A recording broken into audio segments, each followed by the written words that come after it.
Урматтуу Алтынбек Мусажанович, социалдык экономикалык өнүктүрүү долбоору бул абдан жакшы экен да.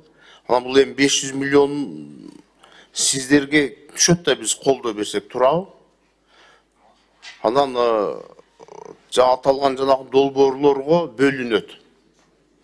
Эми Миргүл Өмүрзаков абдан туура айтты. Мындай региондон баштасак жакшы болот эле. Ансыз деле шаарларыбыз Кудайга шүгүр жакшы.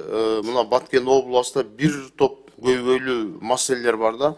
Чоро Сейитович, сиз Баткен областынын жетекчилерине кайрылдыңызбы эми, как экономика министринин орун басары, куратор катары? Ушундай жакшы долбоор бар, кандай планыңар бар, акча келет деп айтып коюңузчу. Урматтуу Рысбек Исламович, биз ушул долбоор жөнүндө мамлекеттик органдарга жергиликтүү кайрылган эмеспиз. Жана Алтынбек Мусажанов кайрылганбыз деп айтты го. Экономика министрлиги кайрылган жок. Биз мен айтып коеюн. Бул боюнча биз Министерство финансов кайрылган.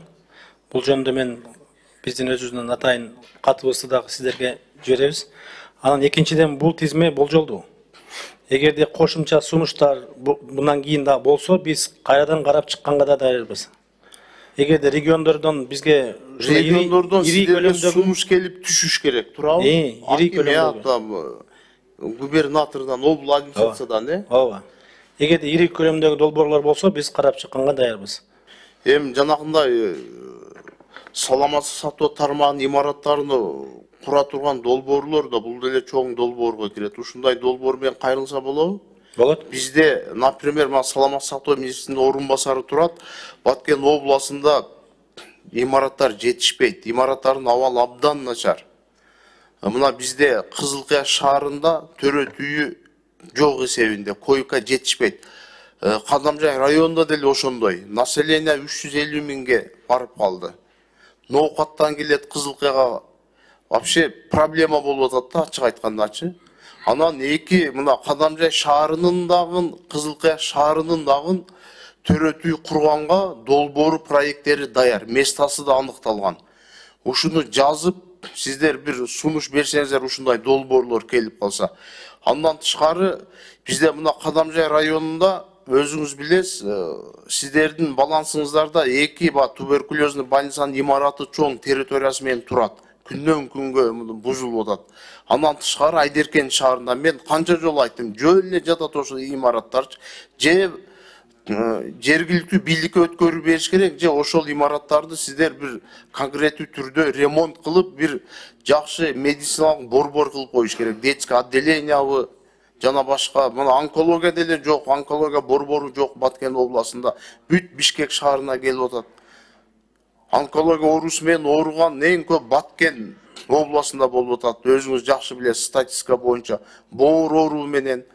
Ушундай региондорду өнүктүрбөйсүздарбы? Баткен областы өзгөчө статус алган, макамы бар, жакшы билесиз өзүңүз. Ушу боюнчадан келечекте иштеп чыксаңыздар, анан медакадемияга кандай оорукананын имараты курулат? Ошону да айтып койсоңуздар. Саламатсызбы. Рухсат, мен расмий тилмен айтсам. Макул. Рахмат. Клиника, которая будет строиться, она будет многопрофильная, причем она будет тоже оснащена оборудованием, с наиболее современным оборудованием, потому что подготовка кадров Кыргызстана, она идет на хорошем уровне, но тогда, когда будет оснащенная клиника, богатая всем оборудованием, и наши студенты будут хорошо подготовлены. Я хотела бы ответить на вопрос по Баткену. Мен кече Баткенде болдум, келдим, бүгүн түндө келдим. И там такая ситуация. Мы 20 марта открываем больницу. Больницу по предложению президента, многопрофильная больница, но там мы построили сами. Медакадемия на свои собственные средства построила. И первая партия врачей поедет, которая там будут онкологи, я бригаду посылаю маммологов, сама поеду, буду консультировать некоторых больных. В общем, по Баткену мы какой-то маленькую часть работы выполним, куда я берса, с 20 марта без очалабыз. Рахмат, эми сизге биз ишенебиз, сиздин ишиңиз абдан жакшы. Мына Мед Академияны кандай бир жакшы деңгээлге, жогору деңгээлге чыгарып койдуңуз. Кудай бурсанда ошо Баткенде да ошондой иш-чаралар ачылса биз күтөбүз, жакшы болот экен. 20 мартта келгиле. Рахмат.